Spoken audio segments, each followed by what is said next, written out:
every day, usually in the morning between 5 and 11 a.m., depending on what we have going on. For example, 9 a.m. tomorrow, we release our Central Indiana Scoreboard Show. It's similar to the ESPN Radio Sports Center, but it features the Pacers and Fever, Colts, IndyCar, IU-Purdue, Ball State, and Butler, plus the best high school sports coverage in Central Indiana. Please join us every day for the Central Indiana Scoreboard Show. I work really hard on it. It's pretty good. What you're listening to now is the Central Indiana Sports Report podcast number 285.3, the IU Report with Grant Shouse.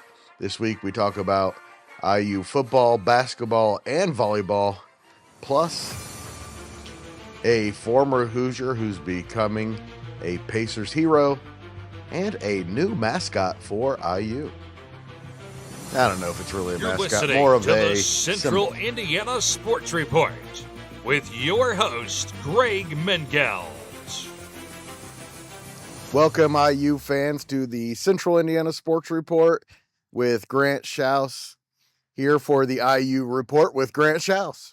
And it's been a while, Grant. I believe it's been 3 weeks since we've done one of these because of so much Pacers and Indy 500 and not a ton of IU news, although the last week or so, we've gotten quite a bit, starting with football.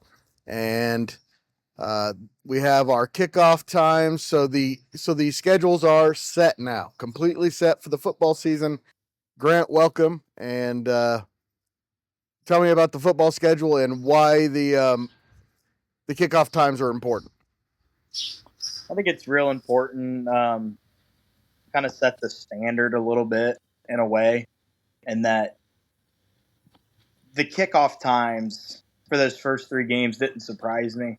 I was disappointed on at least one of them, but they didn't really surprise me. I think it's important because it shows that Indiana's going to be playing on national television on FS1 the first 2 weeks against Old Dominion and Kennesaw State. And they're not going to be on, the Big Ten Network, which is just regionally.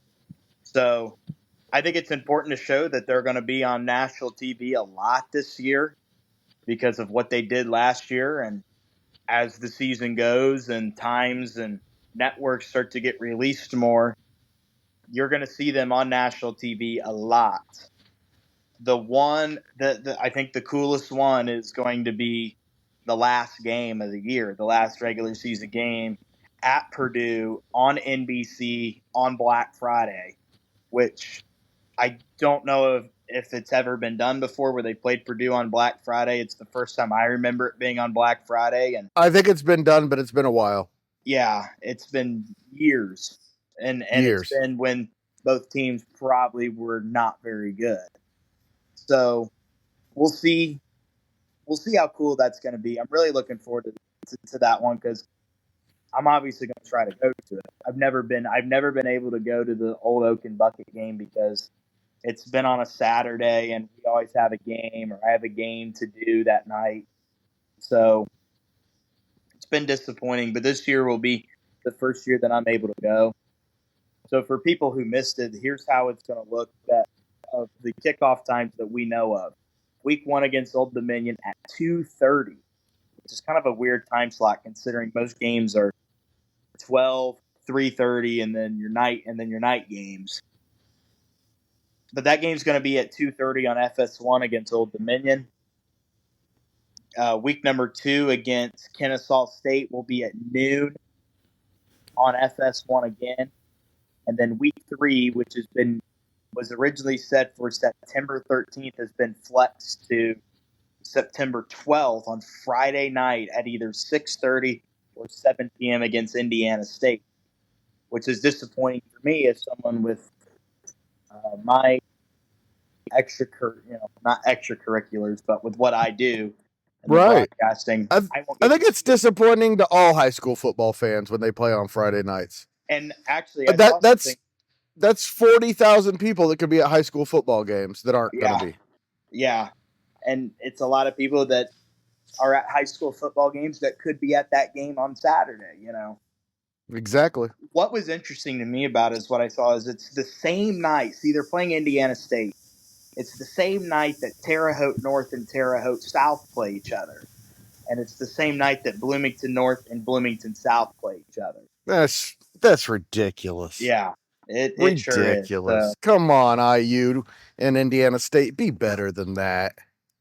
Come on. I think they give these schools an option on when they want to play, and that was what they chose. It doesn't come as a surprise. You kind of knew if any of them were going to get moved to a Friday, it'd be that one. They played Indiana State on a Friday before, but ask the head coach, ask me. It doesn't matter. It's just another night that they're going to go. It doesn't matter when they play, and they could play them on Tuesday. They're still going to end up whooping them. So I'm not too upset about it. I'll be mad about it probably the week of. Be sitting there like, man, I can't even watch. I'll probably have my phone out, be a little distracted that night. So, but that's right. Then the Big Ten gets started. Yeah. Yeah. And what's good about Indiana's schedule is that, and we talked about it on here before, is that they're going to play their first 4 games of the year at home. Their first 4 games of the year. So it's either would you rather have Indiana State FCS be on Friday night, or would you rather miss a Big Ten matchup against someone really good that's been moved to a Friday and you can't go, or you're not going to really be able to pay attention to it because you're calling a high school football game? So it's the trade-off. It is what it is. It happened this past year against Western Illinois, and they won 77-3. So maybe that's you didn't miss much. Again. Yeah, didn't miss much. Didn't actually have not watched a second of that game. Have not seen it. Saw every game last year but that one. So. And I said earlier that the schedule was set, but of course in college football, it's never really set. It's usually set on Monday, the week before the game, based on the matchups and how big the game is, what time slot you get for a lot of these. But we don't know Illinois yet. We do know Iowa. No, we don't. So the only game that we know in the Big Ten for sure is the Purdue game. Yes. But there like for the Michigan State game, it's a game that it's pretty much given with every game, almost.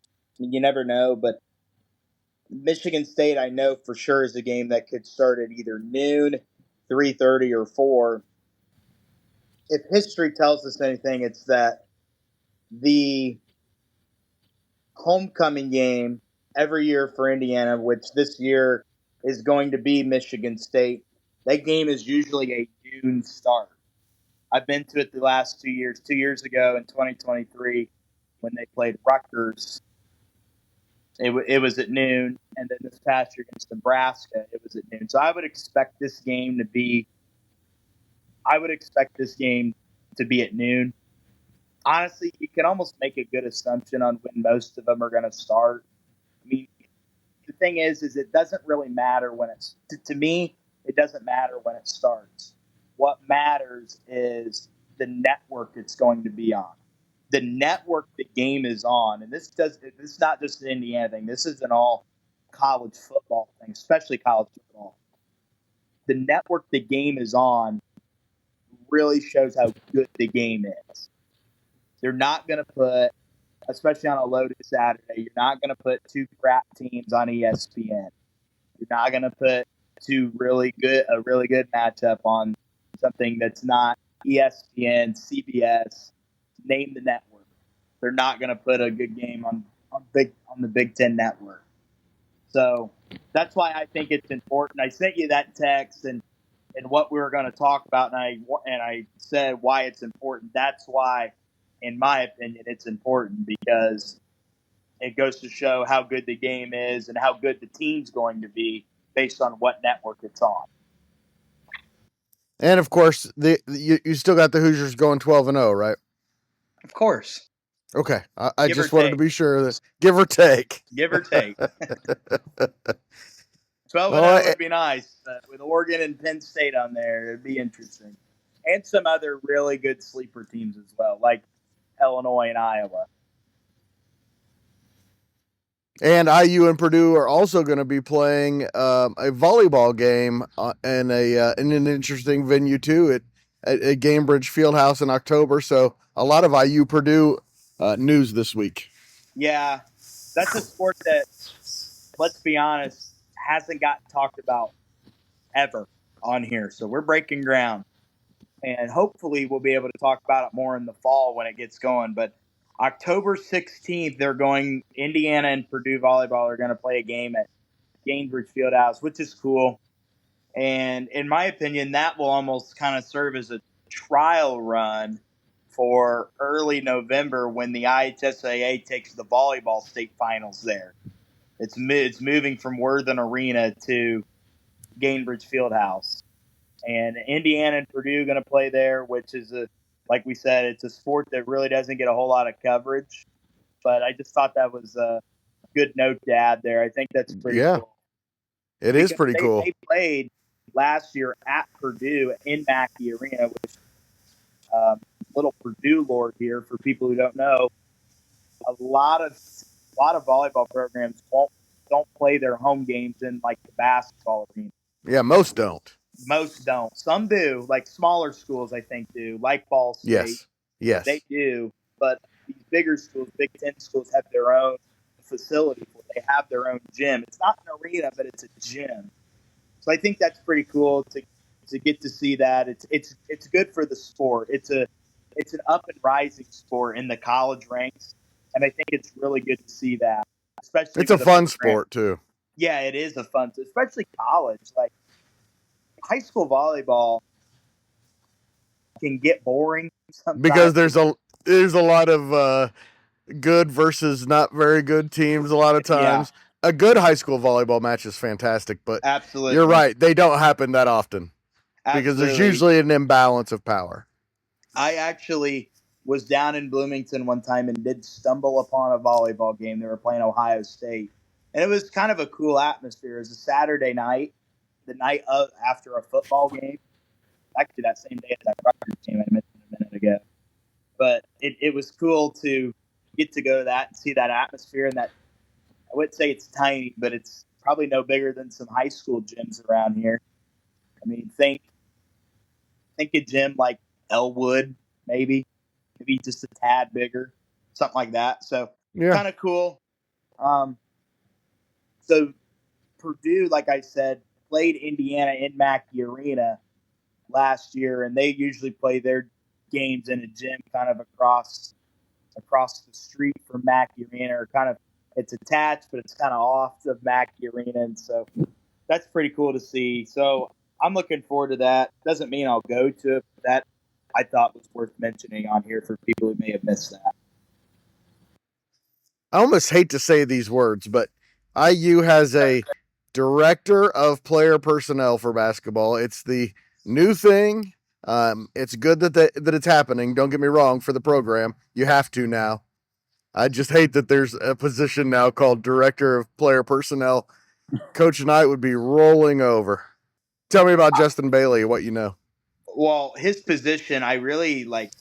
I don't even know what it is, to be frank with you. I don't even know how to describe it. It's basically another assistant coach, is what it is. And Indiana is pretty much assembled that staff. But Justin Bailey comes over from Sam Houston State, who played a game in Assembly Hall this past year, and also was crucial in developing a guy by the name of Lamar Wilkerson, who comes over from Sam Houston State to Indiana.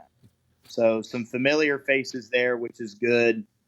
And we've talked about it on here before. When you're around people and you're coming into a new situation, doesn't matter in sports but in life, when you're coming around a situation with new people, when you know someone that's already there, or someone's coming with you in that situation, you automatically feel a little more comfortable. And it's good to recruit players like that and recruit other coaches like that to come work on your staff. Like, think about it. You'll see programs that will recruit someone and they'll come and play. And to get them maybe to stick around, or because they want another player like them, they'll recruit a sibling or they'll recruit a high school teammate to come and play there as well. And that always, I think, goes a long way. And that's kind of what we're seeing in this situation, hiring Justin Bailey over from Sam Houston State, also having Lamar Wilkerson as well. And we saved, I think, the two biggest items of news for last. First, I want to talk about the new mascot because, got to say, pretty cool. Harkens back to the old days, a little tradition. A little tradition about Indiana, too. Used to be a big bison state, big area for bison, which is why they had the mascot to begin with. And the bison is back, according to the athletic department. Yeah, cool stuff. Indiana's marketing team and their social media team did a really good job revealing that. It was pretty obvious from the start what it was going to be, but it was cool to see them kind of tell the story a little bit and get fans excited. That was really fun. And little history lesson here is that the area of Bloomington, where it is now, back way before it was Bloomington, was an area where bison roamed, and Yes. there were buffaloes that roamed around that area of Yeah. what is now Bloomington. And you've been to Bloomington, Greg, and people who are listening to this, no question, have been there because they're IU fans. You know, there's not an Arkansas fan listening to this. I wouldn't imagine, but you know, Not I mean, many. you never know. You never Yeah. know. Alaska But, Anchorage. yeah. So there used to be bison in that area, and Indiana, when it was first made in 1816, going to be celebrating 110 years of the state next year, which is pretty cool. The state seal for a long time, and maybe it still is, I don't know. No, it still is. It still is, has the bison, the buffalo, the bison on the state seal. So that's really neat, I think. Kind of ties it all back together. It's a full circle moment. You know, Indiana had the bison way back in the day, and then it went away for whatever reason. I don't know what. But they brought it back, and they're going to start honoring that. His name is Hoosier the Bison. Nice. Honestly, I'm not a bit. Honestly, I can't believe I'm saying this. I think the name's a little bland. I think It's a little bland. It's not bad though. Not bad. It's not. It could have been worse. They could have screwed this thing up, and I think it's going to be a cool thing. So when you go to games and you got kids, you're going to see a bison guy just like you would see Blue at the Colts or Boomer or name whatever mascot. Indiana's got one now. And I can tell you this, he's not as scary looking as Purdue Pete. So, well done. Thank you. And last item, great night for our guy, Thomas Bryant, who has, of course, I'm a Purdue fan, but Thomas Bryant has made his way into my heart to the point where I've been saying this year they should give him a lifetime contract because he should be a Pacer forever. He's just that kind of guy. Thomas Bryant contributing to the Pacers making the NBA Finals. Does it get any better than that? Greg, in the last first, before we talk about Thomas Bryant, I want to make this little note about the Pacers is that in the last almost 12 months has been really good for me as a sports fan. I don't want to jinx anything, but I've seen teams now turn it around, have an unbelievable culture change in one sport.